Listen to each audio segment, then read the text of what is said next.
ja siis teeme akna lahti, võtame selle siit lahti.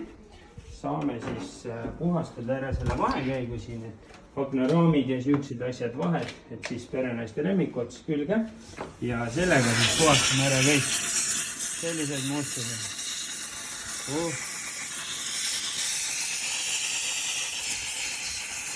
Ja kaltsuga ilusti üle.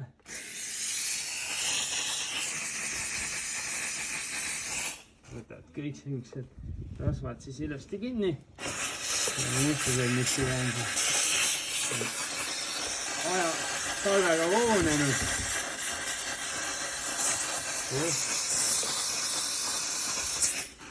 Nii, sellega siis teeb ilusti kõik puhtad.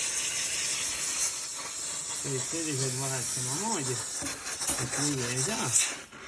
Puhastad siis ilusti ära. Nii.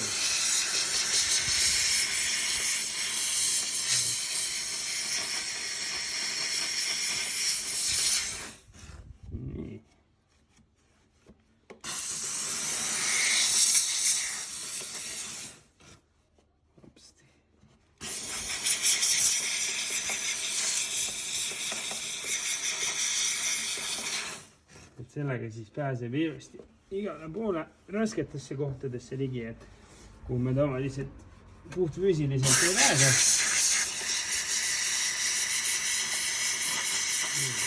Et kui alati kohe mustus ei tule, siis alati natukene kuumutage, et 150 kraadi lõpuks võtab selle rasva, isegi tugeva rasva ilusti lahti. Kleepekas mõnikord on seal selline liim või midagi, et siis selliste asja saab ka ilusti sellega lahti võtta, et siin on nüüd ilusti näha, et läigib.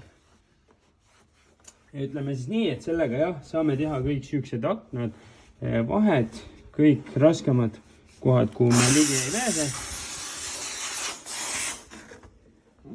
Ja kellel veel siis siukest masinat ei ole, siis võimalus endale see ka hankida. Et nüüd on õige aeg.